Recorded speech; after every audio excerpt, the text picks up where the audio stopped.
hadhil ummah fi zamanina hadha, kejahilan umat ini di zaman kita ini lebih parah dibandingkan kejahilan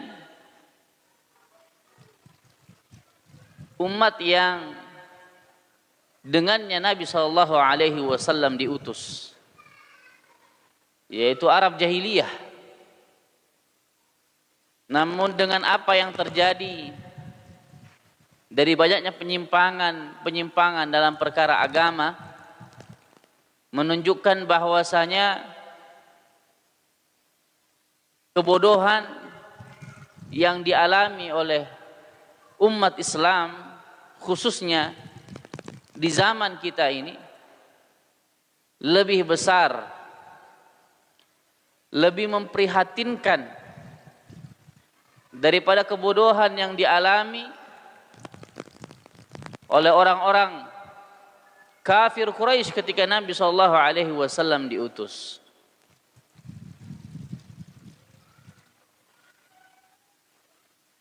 Faktanya adalah bahwasanya orang-orang kafir Quraisy dahulu mengerti akan hakikat Allah Subhanahu wa taala. Ketika berbicara tentang eksistensi Allah beserta hak-hak yang ada padanya, ketika berbicara tentang rububiyah Allah Subhanahu wa taala, maka orang-orang Arab jahiliyah dahulu sudah memahaminya dengan baik dan benar.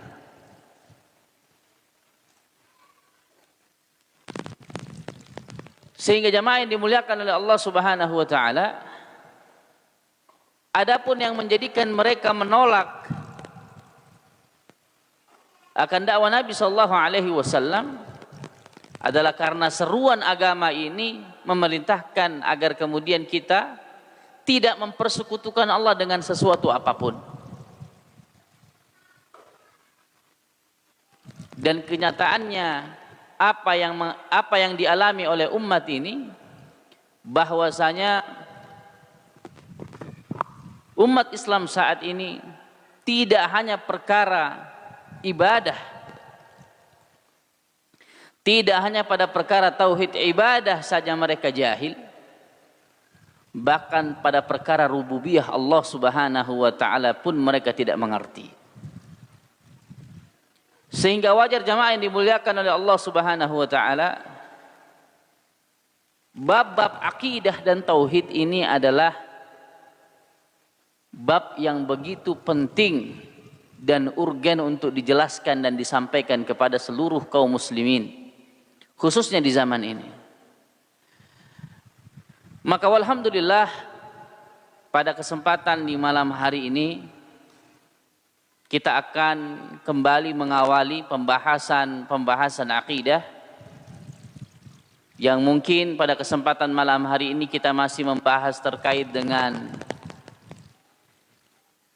biografi dari penulis dari kitab yang akan kita bahas. Dan kitab yang akan kita bahas adalah kitab masyhur yang cukup dikenal, yang telah turun-temurun para ulama mengajarkannya kepada kaum muslimin, yaitu kitab Ushulus Sunnah lil Imam Ahmad bin Hanbal Asy-Syaibani rahimahullahu taala. Kitab Ushulus Sunnah jemaah sekalian, ini sebenarnya adalah muqarrar atau kurikulum dasar yang wajib dimiliki oleh atau dipahami dan dipelajari oleh setiap kaum muslimin.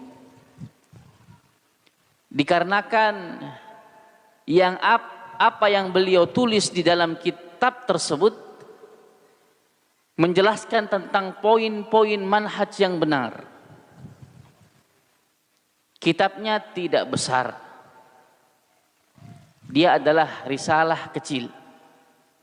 Dia adalah tulisan ringkas yang ditulis oleh Al-Imam Ahmad bin Hanbal rahimahullah ta'ala.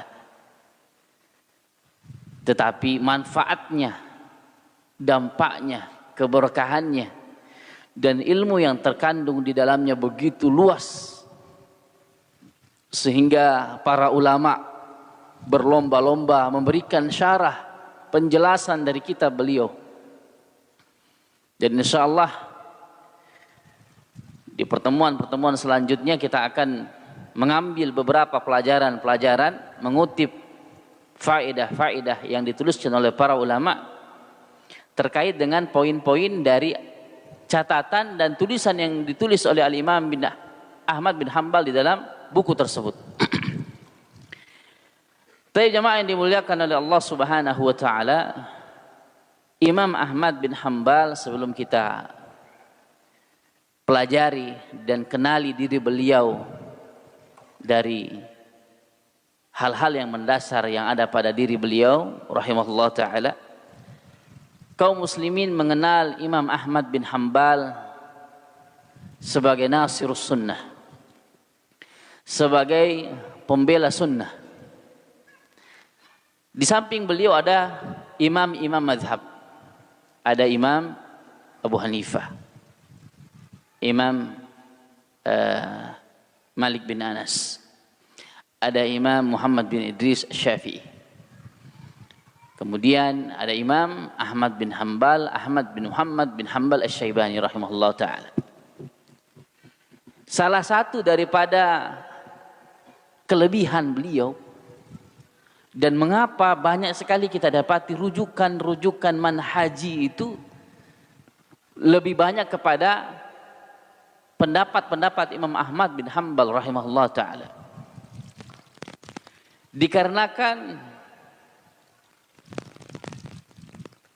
kalau kita berbicara tentang imam-imam madhab, maka kita akan mendapati samudra lautan ilmu yang begitu luas. Sunnah begitu banyak diajarkan oleh Al-Imam Asy-Syafi'i rahimahullah ta'ala. Begitu banyak orang mengambil pelajaran-pelajaran penting terkait hukum-hukum syariat dan akidah yang benar dari sisi Al-Imam Asy-Syafi'i rahimahullah ta'ala. Namun kemudian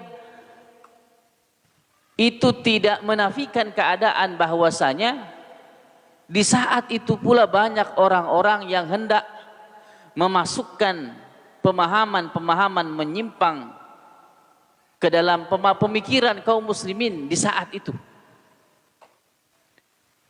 Maka adalah Al-Imam Ahmad bin Hanbal dengan pemikiran beliau, dengan keteguhan beliau, dengan kesabaran beliau, bahkan beliau rela dipenjara untuk membela as-sunnah. Maka beliau diberikan gelar nasirus sunnah, menyelamatkan sunnah ini, sebagaimana disebutkan oleh para ulama Ali Al-Maidani rahimahullah ta'ala, bahwasanya Allah 2 kali menyelamatkan agama ini atau memuliakan agama ini. Yang pertama adalah bi Abi Bakrin fir riddah, yakni dengan jasanya Abu Bakar As-Siddiq radhiyallahu taala an saat beliau menjadi khalifah.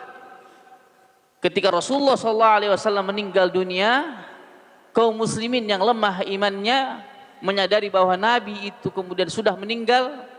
Banyak orang yang menolak membayar zakat, banyak orang yang murtad dari agama Islam. Maka dengan jasa Abu Bakar Allah muliakan, Allah selamatkan agama ini. Kemudian disebutkan kali kedua adalah dengan peran dan jasa Al-Imam Ahmad bin Hanbal rahimahullahu ta'ala fil mihnah. yakni ketika beliau rela disiksa, rela dipenjara, rela untuk kemudian diberikan hukuman bertubi-tubi oleh khalifah pada saat itu, karena beliau menegaskan, mengajarkan, menyelamatkan akidah, manhaj kaum muslimin di masa itu dari pemikiran Mu'tazilah yang bahwa Al-Quran laisa bimakhluk, Al-Quran makhluk. Dikatakan bahwasanya penguasa mengatakan bahwa Al-Quran itu adalah makhluk, laisa kalamullah, bukan kalamullah, tapi dia adalah buku yang dibuat, kitab yang dicatat, bukan kalamullah. Karena kalau berbicara kalamullah itu adalah sifat Allah Subhanahu wa taala, bagian dari Allah Azza wa Jalla.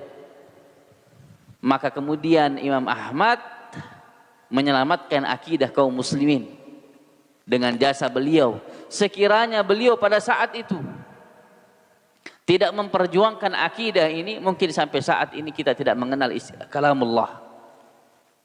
Maka dengan mudahnya orang akan meruntuhkan kehormatan Al-Quranul Karim. Karena sesungguhnya mushaf itu adalah apa yang dilafazkan, apa yang tertulis.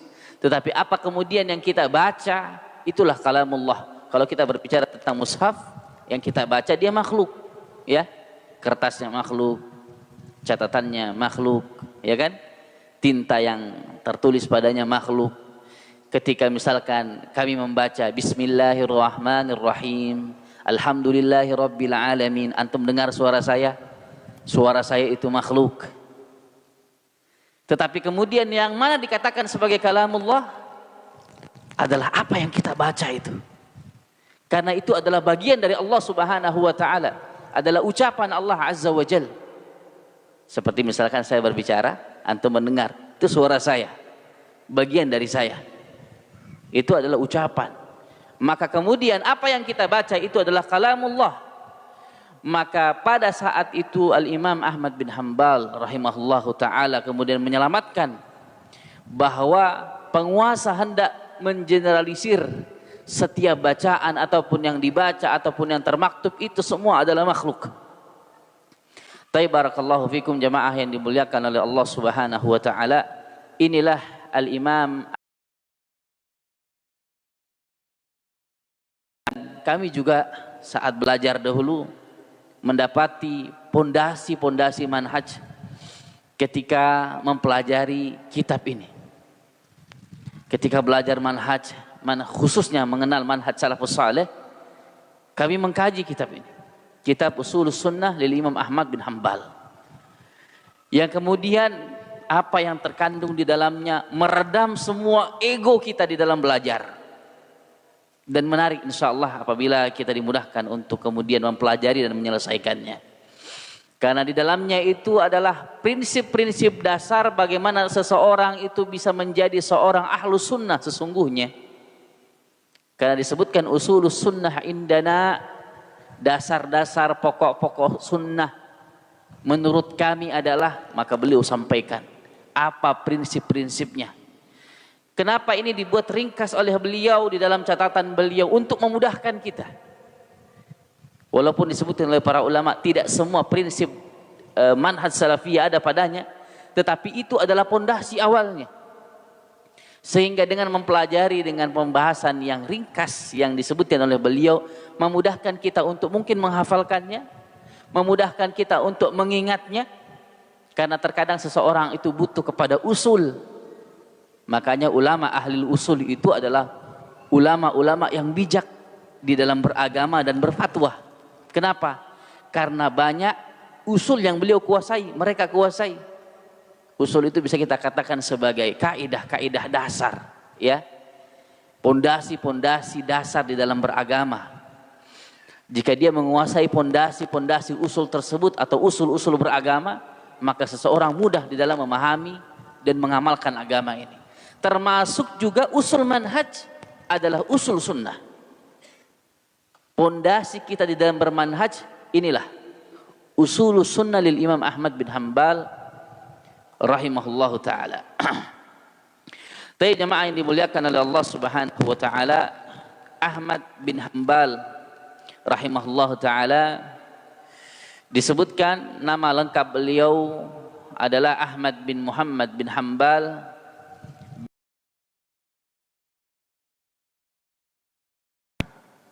Beliau itu termasuk ulama salafus saleh. Karena beliau dilahirkan pada tahun 1609 164 Hijriah. 164 Hijriah, yakni pada tahun 780 Masehi. Pada saat itu pemerintahan kaum muslimin dipegang oleh daulah Allah Subhanahu wa taala. Imam Ahmad bin Hanbal sendiri dilahirkan di kota Baghdad, yakni di negeri apa? Di mana Baghdad itu santri? Di mana? Di mana Baghdad itu? Di Irak, ya. Pada saat itu Baghdad terkenal sebagai kota ilmu, ya. Banyak ilmu yang menyebar di masa itu dari kota Baghdad khususnya. Nah, jamaah yang dimuliakan oleh Allah Subhanahu wa taala, disebutkan bahwasanya Al-Imam Ahmad bin Hanbal rahimahullahu ta'ala, beliau ini memiliki hubungan nasab dengan Nabi SAW sebagaimana juga dengan Al-Imam Asy-Syafi'i. Hanya saja Imam Syafi'i itu lebih dekat secara nasab dengan Nabi dibandingkan Imam Ahmad. Kalau Imam Asy-Syafi'i itu bersambung dengan Nabi tidak dari keturunannya, tapi dari kakeknya, Abdul Manaf, itu kakek ketiga, ya. Ini Muhammad bin Abdullah, ya, bin Abdul Muttalib, bin siapa lagi? Bin Hashim, bin Abdi Manaf. Ketemu di Abdi Manaf dengan Al-Imam Asy-Syafi'i. Adapun bertemunya dengan Imam Ahmad bin bertemu dengan kakek yang ke-18, Nizar namanya, ya. Kalau Rasulullah itu Mudhar bin Nizar, kalau dari sisi Al-Imam Ahmad Rabi'ah bin Nizar. Itu sudah jauh. Dan mungkin saja kita punya, kalau ditarik mungkin yang keberapa puluh, ya. Ada yang ketemu mungkin, ya. Karena biasanya orang yang mengaku keturunan Nabi itu biasanya paham silsilahnya. Nah, kalau kita di negeri kita ini kan ada istilahnya habaib, ya kan? Ada istilahnya habaib atau ahlul bait. Nah, itu biasanya didaftar. Ada pendaftaran di Jakarta kalau yang mengaku punya keturunan dengan Nabi. Nah, dia harus tunjukkan itu. Dia tunjukkan silsilahnya, nasabnya. Dan biasanya orang-orang Arab, khususnya yang punya keturunan dengan Nabi, dia pasti hafal tuh. Dia pasti hafalkan dari dirinya sampai ketemu dengan, biasanya sampai dengan Fatimah binti Muhammad sallallahu alaihi wasallam, sampai ke arah sana. Nah, ini kebiasaan orang Arab adalah memahami, mengenali tentang silsilahnya. Kalau kita mungkin sampai kakek ketiga itu sudah lupa, ya. Keempat sudah lupa. Masih syukur daerah-daerah kita itu ada yang punya fam-fam, ya kan? Biasanya di daerah tertentu seperti di Sumatera itu ketemu dengan satu fam tertentu, namanya sama, ya kan? Namanya sama. Misalkan belakangnya Siregar, ya kan? Dia mungkin ketemu di sana, ya. Tapi entah itu kakek keberapa. Kalau misalkan ustadz-ustadz di Indonesia dari fam Hadromi atau Hadromaut itu bertemu dengan satu fam tersendiri. Misalkan siapa? Basalamah, ya. Itu bukan berarti bersaudara antara dua ustadz yang ada nama Basalamah di belakangnya. Karena orang Hadromaut itu Hadromaut. Ada Basalamah, ya. Ada yang di Malaysia Badawi, ya. Dan sebagainya. Yang Ba itu hampir bisa dipastikan dari Hadramaut, ya. Ada juga ustadz namanya di belakangnya Ba Abdu, ya. Itu dari Hadramaut, kakek-kakeknya. Nah, kesimpulannya adalah bahwasanya kebiasaan para ulama, ya, mereka itu memahami nasabnya. Dengan mengerti tentang nasab, seseorang akan bisa mengerti hak-hak karib kerabatnya. Karena karib kerabat punya hak lebih dibandingkan orang lain, ya. Punya hak lebih, punya peluang pahala lebih besar bagi kita untuk berbuat baik kepada mereka dibandingkan orang lain. Itu salah satu keutamaannya. Apalagi kalau bertemu dengan Nabi, ya. Habib itu sama seperti haji kalau di negeri kita. Sudah haji dihormati di masyarakat. Apalagi Habib, ya, apalagi Habib keturunan Nabi. Tetapi bukan berarti dia keturunan Nabi lepas daripada dosa. Bukan berarti dia punya keturunan yang mulia kemudian dia bisa melakukan apa saja. Bahkan dia harus memperjuangkan akidah daripada kakeknya untuk kemudian memperjuangkan sunnah Nabi sallallahu alaihi wasallam.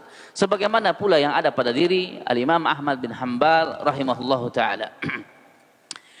Jemaah yang dimuliakan oleh Allah Subhanahu wa taala, kita mengenal, biasanya disebutkan di dalam literatur para ulama, kitab-kitab, disebutkan Imam Ahmad itu dengan gelar Aba Abdillah. Kalau disebutkan Abu Abdillah itu kunyah beliau, kunyah Imam Ahmad. Abu Abdillah Ahmad bin Muhammad bin Hanbal bin Hilal Asy-Syaibani rahimahullahu taala.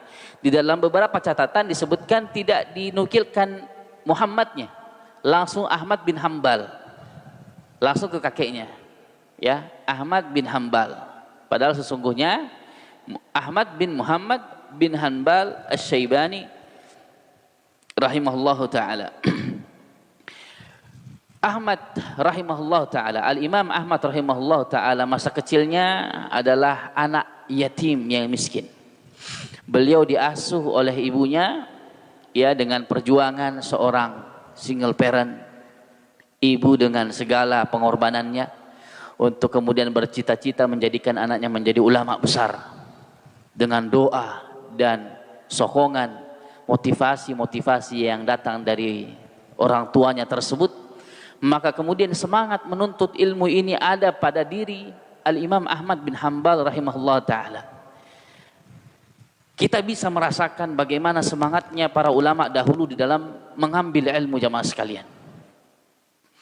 Kalau kita melihat di peta Jazirah Arab itu, antara satu negeri ke negeri yang lain itu terpisah, terbentang padang pasir yang luas. Kalau yang pernah naik haji umroh akan tahu bagaimana gersangnya gurun dan padang pasir itu dan kondisi panasnya. Tapi itu semua tidak menghalangi semangat para ulama dahulu untuk mendapatkan ilmu, hatta sekedar satu hadis saja. Karena menurut mereka, di sisi para ulama kita dahulu, ucapan ketika Nabi SAW bersabda, ad-dinun nasihah, kulna liman, lillahi wali kitabihi wali rasulihi wali a'immatil muslimin wa ammatihim, rawahu Muslim. Mudah, ringan, ringkas bagi para penuntut ilmu ini adalah mudah untuk dihafal. Kita itu mungkin menganggap hadis itu adalah sesuatu yang sepele, yang ringan. Karena apa? Karena kita sudah mendapat dalam bentuk buku. Tidak hanya dengan mudah kita beli dengan harga yang murah di toko buku Multazam misalkan. Kita bisa dapat gratis dengan mengunduhnya di HP. Kita bisa dapat banyak. Tidak hanya hadisnya, terjemahnya juga dapat, syarahnya juga dapat, gratis. Sehingga penghargaan kita dengan ilmu itu menjadi kurang.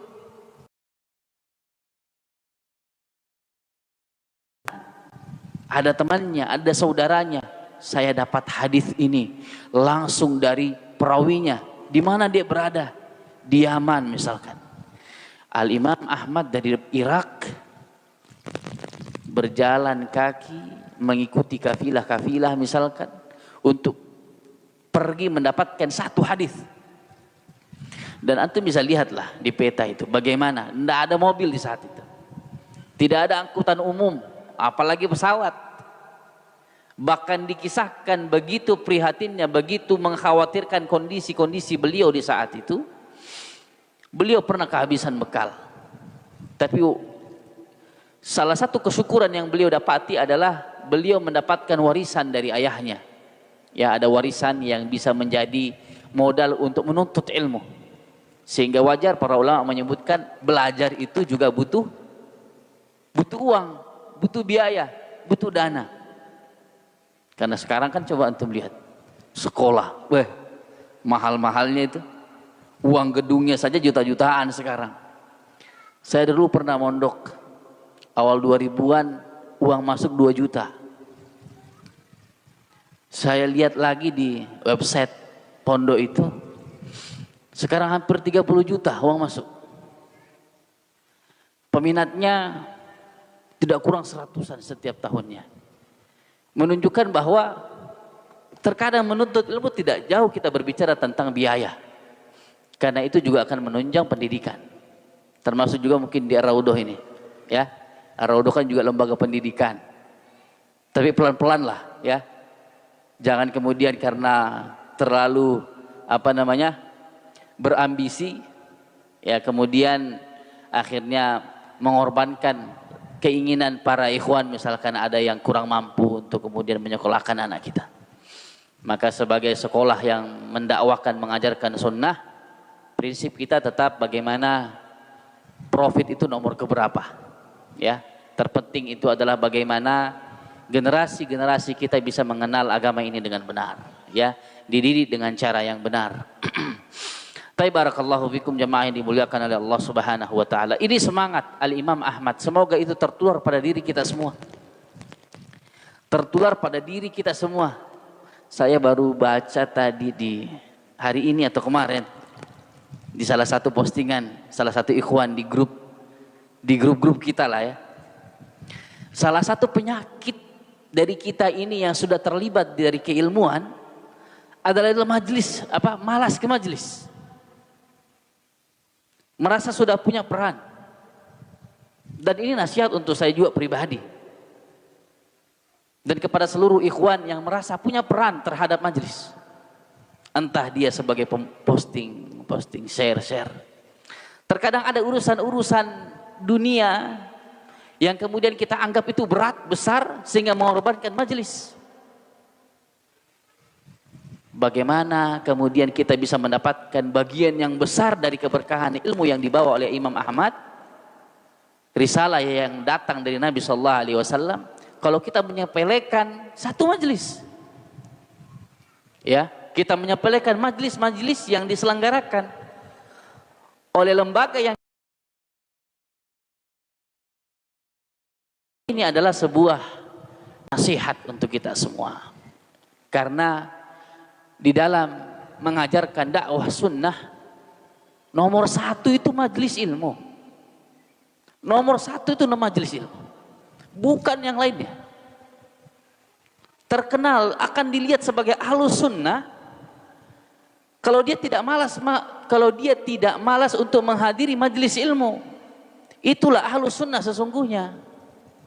Karena sengaja tadi kami antar di awal, kejahilan kita di saat ini akan agama, akan akidah yang benar, akan tauhid.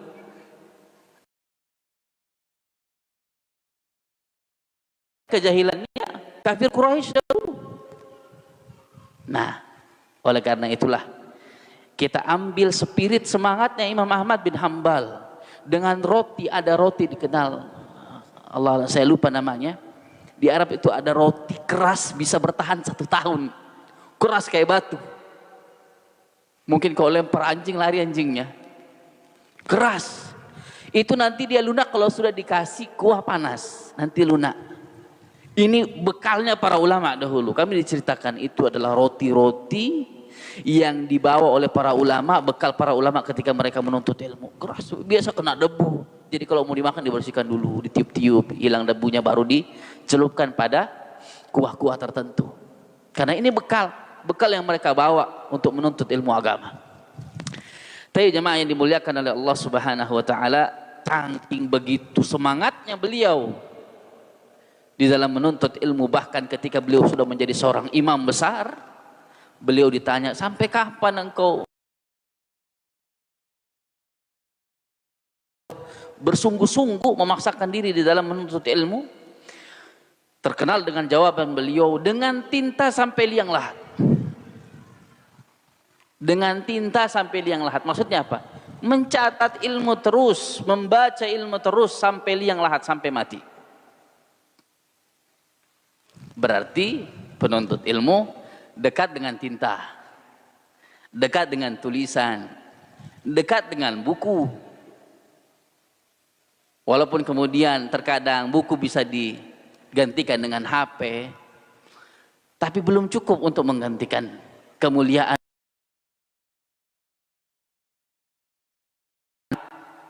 kesibukan-kesibukan yang ada di HP-HP kita. Terkadang, oh sudahlah saya cukup dengan HP saya catat. Tiba-tiba turun nih dari bawah nih, WhatsApp masuk, Pak pulang, anak sakit, Pak pulang, mau belanja ini dan itu. Akhirnya di-scroll lah, dibukalah WhatsApp-nya, penting kayaknya nih, izin lagi. Nggak jadi. Karena apa? Karena begitu banyaknya kesibukan-kesibukan kita terhadap dunia, sehingga majelis itu ternomor dua kan. Jadi prinsipnya adalah semangat yang bisa kita ambil dari Al-Imam Ahmad bin Hanbal rahimahullah ta'ala, sebelum kita berbicara tentang usulus sunnah, bahwa seseorang dikenal sebagai ahlu sunnah ketika terlihat dia di majelis ilmu. Itu dikenal. Bahkan antum lihat di majelis-majelis para ulama, ahlu sunnah adalah orang yang meramaikan majelis ilmu. Di antara guru-guru Imam Ahmad, maka kita mengenal dari sisi ahli fikih, guru beliau yang sangat masyhur adalah Al-Imam Waqi' bin Jarrah, guru dari Imam Asy-Syafi'i. Termasuk juga Al-Imam Asy-Syafi'i adalah guru Al-Imam Ahmad bin Hanbal rahimahullah ta'ala. Adapun dari ahlul hadis atau pakar hadis, ada Abdurrahman bin Mahdi, Sufyan ibn Uyainah, Abu Daud dan sebagainya, adalah guru-guru beliau. Dan tentunya ini bukan guru abal-abal, ya. Tapi ini adalah guru-guru yang punya karya besar juga. Sehingga wajar muridnya adalah orang yang memiliki kedudukan besar di tengah-tengah umat. Tapi jemaah yang dimuliakan oleh Allah Subhanahu wa taala, berkata Al-Imam Hasan bin Ar-Rabi' rahimahullahu taala terkait pujiannya kepada Imam Ahmad bin Hanbal, jikalau tidak ada Imam Ahmad, niscaya banyak orang yang mengada-adakan bid'ah dalam agama. Termasuk tadi ucapan Al-Imam Al-Maidani rahimahullah ta'ala, Allah menyelamatkan agama ini, Allah menyelamatkan, memuliakan agama ini dengan siapa? Imam Ahmad. Dari rad beliau, penolakan beliau, bantahan-bantahan beliau terhadap ahlul bid'ah. Imam Syafi'i terkenal dengan kehebatan, ya, keilmuan beliau.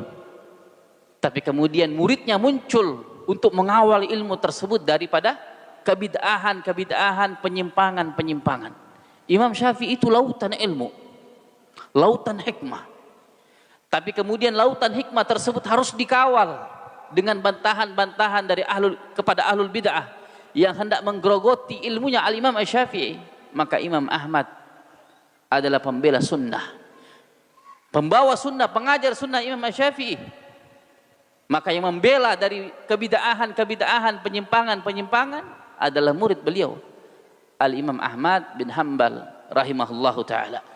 Maka ahlus sunnah akan dekat dengan dua imam ini, Imam Syafi'i dan Al-Imam Ahmad bin Hanbal rahimahullahu ta'ala. Ketika kita berbicara tentang sikap bermanhaj, sikap beragama, maka kita mencontoh kepada semangat dan spiritnya Al-Imam Ahmad bin Hanbal rahimahullah ta'ala. Ketika semangat kita dalam mengkaji agama ini, mempelajari sunnah-sunnah Nabi SAW di hadapan kita, kitab-kitab dari pendapat-pendapat mazhab Al-Imam Syafi'i rahimahullah ta'ala, sudah ada menjadi hidangan ilmu untuk kemudian kita nikmati bersama.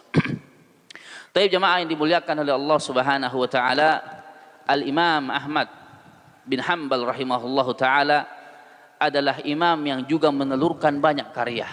Termasuk juga diantaranya adalah karya beliau terkait dengan bidang hadis.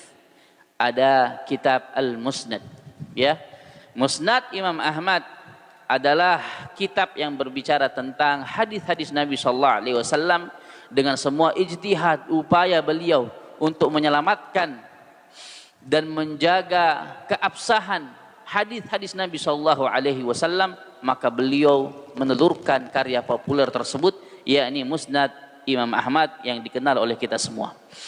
Dan termasuk kalau kita berbicara tentang kitab manhaj, maka usulus sunnah inilah, ya. Maka wajib kalau berbicara tentang wasilah untuk mendapatkan tujuan, wajib bagi ahlu sunnah untuk mempelajari usulus sunnah lil Imam Ahmad bin Hanbal rahimahullahu ta'ala. Karena al-wasail ta'khudhu ahkamul maqasid. Tujuan kita adalah menjadi ahlu sunnah sesungguhnya. Maka prinsip-prinsipnya harus diambil dari wasilah yang mengantarkan kita kepada tujuan. Wasilahnya adalah dengan mempelajari usulus sunnah lil Imam Ahmad bin Hanbal Asy-Syaibani rahimahullahu ta'ala. Tapi barakallahu fikum jamaah yang dimuliakan oleh Allah subhanahu wa ta'ala. Maka karya atau jasa yang begitu besar dari bantahan beliau kepada ahlul bid'ah tadi, Al-Quran bukan makhluk. Ini adalah satu bagian dari bagian-bagian bentuk jasa beliau menyelamatkan akidah manhaj dari kebid'ahan. Salah satunya membantah pemikiran Mu'tazilah yang mengatakan bahwasanya Al-Quran adalah makhluk, ya. Al-Quran adalah makhluk. Beliau rela untuk kemudian disiksa. Beliau rela untuk dipenjara karena beliau hendak memperjuangkan akidah yang benar. Tapi jemaah yang dimuliakan oleh Allah Subhanahu wa taala, tentunya waktu kita tidaklah cukup untuk menceritakan semua kebaikan-kebaikan yang ada padanya. Cukup bagi kita untuk mendoakan kepada apa yang telah beliau upayakan dan perjuangkan untuk mengantarkan sunnah yang benar yang dibawa oleh Nabi SAW kepada kita. Kita ucapkan jazahullahu khairan katsira rahimahullahu rahmatan wasi'a. Kita doakan kepada Imam Ahmad bin Hanbal, kepada saudara-saudara beliau, kepada murid-murid beliau, kepada guru-guru beliau, kepada seluruh kaum muslimin yang mau memperjuangkan, mengajarkan ilmu yang telah beliau ajarkan. Disebutkan saat meninggalnya Al-Imam Ahmad bin Hanbal rahimahullahu ta'ala, bahwasanya tidak kurang dari 130.000 kaum muslimin, ya, tidak kurang 130.000 kaum muslimin menyolatkan jenazah beliau. Begitu masyhurnya, begitu bermanfaatnya kehadiran beliau di tengah-tengah kaum muslimin di saat itu. Karena jasanya adalah jasa pahlawan. Tidak sebatas pahlawan bangsa, tapi ini adalah pahlawan agama. Maka kemudian Allah Subhanahu wa taala memberikan hidayah dan kenikmatan tersebut sampai kepada kita. Ratusan tahun setelahnya kita lahir ke dunia, menjalani kehidupan kita, lantas kemudian kita mengenal sunnah, berhati-hati terhadap bid'ah. Itu semua tidak lepas daripada upaya Al-Imam Ahmad bin Hanbal Asy-Syaibani rahimahullahu ta'ala. Bahkan dikisahkan saat meninggalnya beliau, 10.000 orang Yahudi dan Nasrani masuk Islam, ya, 10.000 orang Yahudi dan Nasrani masuk Islam. Karena apa? Kemampuan beliau, kelebihan beliau membantah semua kebid'ahan dan kesesatan. Dan itu yang jarang. Banyak orang mampu menyampaikan ilmu, tapi kemudian tidak banyak orang yang mampu membantah kesesatan dan kebid'ahan tersebut. Semoga Allah Subhanahu wa taala memberikan karunia ilmu yang bermanfaat kepada kita semua dan diberikan kemudahan kepada kita untuk mempelajari apa yang telah beliau wariskan untuk kita, ya, karena warisan para ulama adalah kitab-kitab yang ada untuk kemudian kita baca, untuk kemudian kita pelajari.